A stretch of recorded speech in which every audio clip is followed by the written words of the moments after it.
Today's episode is presented by Lodestar, the fee experts. Hi everyone, I'm here at HousingWire Annual, and we're so excited to be recording yet another Lending Leaders live in person. So we're going to ask a bunch of different people a few different questions that we've prepared over the next few days. And I'm so excited for you to be able to hear their answers and really get insight into the mortgage industry. We are in beautiful Scottsdale, Arizona, so you're definitely going to see some warm weather outfits, even though currently, as we're recording this, it's 55 degrees and rainy in our hometown of Philadelphia, so we're definitely excited to be here where it's warm. Don't forget to like and subscribe and follow us wherever you're getting your podcasts, and let's jump right into it. What does marketing look like in a volatile housing market? Volatile, honestly. It looks crazy, right? Because we've got a lot of technology and we've got a lot of people that aren't sure how to use it. And so right now we're just trying to figure out how we take the technology and put it in a place where our loan officers feel comfortable enough to use it so that they're getting more bang for their buck, right? Getting more out of their businesses. Yeah, good question, and great to talk to Lodestar. I think that the market doesn't necessarily dictate good marketing, because I think their fundamentals are always going to be providing good content that people are going to be interested in checking out and not appearing overly salesy, having a good product. And it should really be built around, relationships and integrity. And that really is not dependent on the market.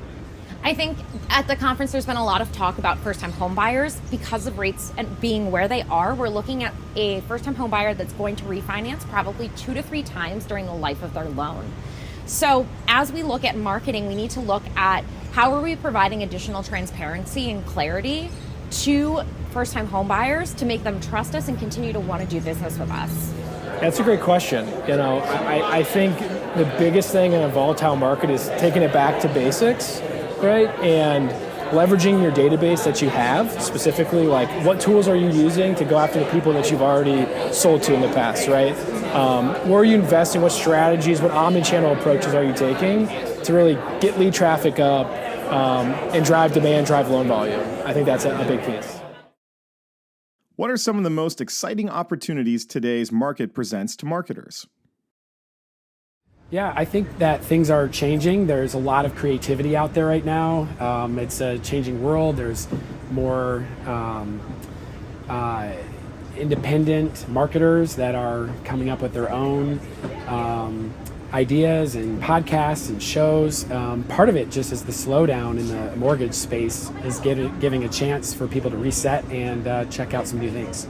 I think there's this mindset that I've really experienced for the last couple days that is super focused on making sure that the people that weather the storm and have an opportunity to create a new space for themselves within the market. I think that's going to be so important as we continue to go through these trying times. Exciting opportunities. I think there's a lot of great technology out there. I think there's been an investment into not only classic workflow marketing, things like that, but social media marketing, really finding innovative ways. TikTok, right, it's one of them, of getting your brand out there and then leveraging that to drive, again, lead volume. Building relationships, for sure, I think, hands down. I think you can take all of the technology that you have and you can level up and surface things and relationships, and you can drive conversations.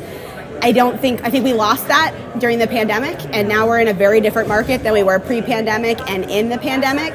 So now we're in a market where relationships matter. And so if we can take these marketing tools and build them up and surface up all of these opportunities to nurture and build relationships, that's where it's at right there. How have the last several years changed marketing in mortgage, for better or for worse? I think there's a really big conversation about providing more information to the borrower up front through POS tools as well as comparison products. And I think that's so important. And I think we're going to see more and more information provided through platforms like TikTok, Instagram, and all of that. So I'm really excited to see how LOs work with their compliance teams to create new and unique content? Oh my God, it's definitely become an efficiency game, right? It's become a brand aware game. And people are thinking outside the box on ways to drive traffic, and while the billboards still work, people are relying on, again, I'm going back to TikTok, but TikTok's a great example, right? Building a brand, building an image, and then I think people are taking it back to being personable and like showing their who they are, not just on the business side, but like, hey, here's what you're getting out if I'm a loan officer. Here's what you're getting out of me as an LO. I care about you. I want to help you with the biggest decision of your life. So the messaging, I think, has really come into like reality for marketers. I think probably both, honestly. So from a technology standpoint of view, definitely for better, but from an adoption standpoint of view, for worse. Mostly because as the technology grew over the last 2 years, our loan officers were so busy that they didn't have time to catch up to it. And now that the market is different, they have to catch up. So the technology, I think, is where it needs to be. But how do we get the loan officers to get in there and use it and push it forward? That's where the challenge is. So there's some good and there's some bad in there, I think. I think that's a good question. I think that, first of all, of course, we had a pandemic and people got used to dealing with each other on Zoom.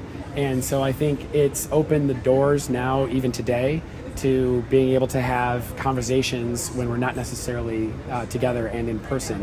And yet, being together like we are right now is still never going to be, it's always going to be the gold standard. It's always greatest to see people in person. What would you like to see change about marketing in mortgage/housing?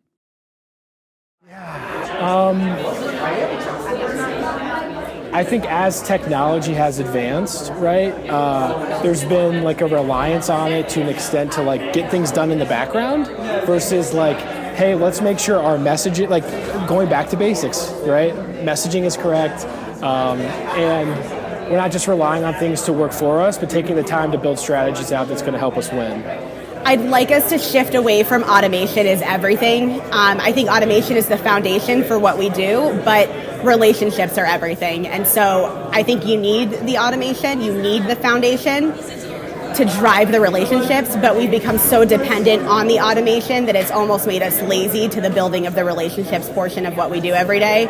So I'd like to see us focus more, and I think we're doing that, we're moving in that direction, but I'd like to see us focus more on the relationship.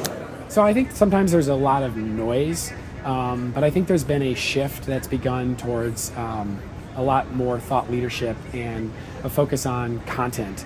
I think if that continues, there's a lot of room for content that is sort of provides a marketing service, but really is still providing value to a broader community, regardless of whether you have a particular product that is going to be relevant to everyone in the audience.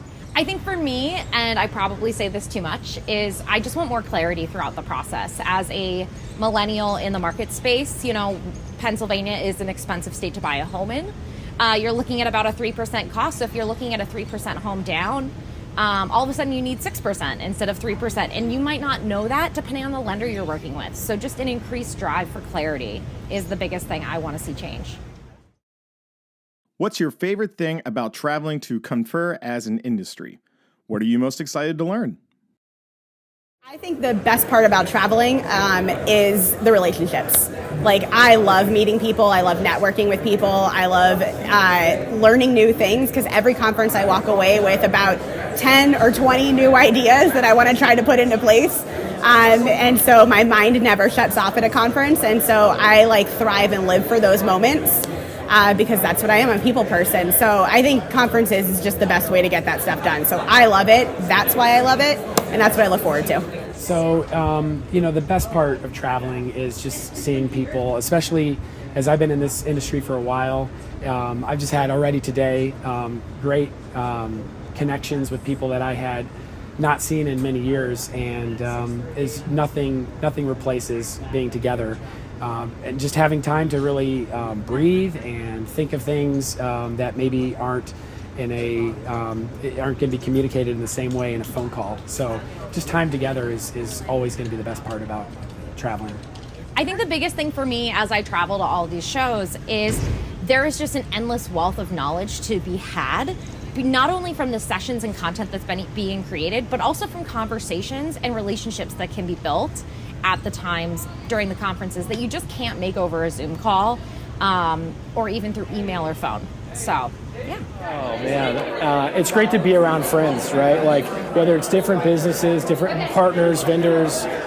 For me specifically, like I love the dinner or just the conversation with people you get to see a few times a year. What's on your roadmap? How can we work together? And how can, in my perspective, two companies come together and bring a better value proposition to the end client, the consumer, right? So a couple things, I love being around people, talking to people, and seeing old friends. Thank you for listening to the Lodestar's Lending Leaders podcast. Please like, subscribe, and rate us 5 stars anywhere you get your podcast. A special thank you to the Lodestar podcast production team, Jim Paolino, Tim Austin, and John Gardner.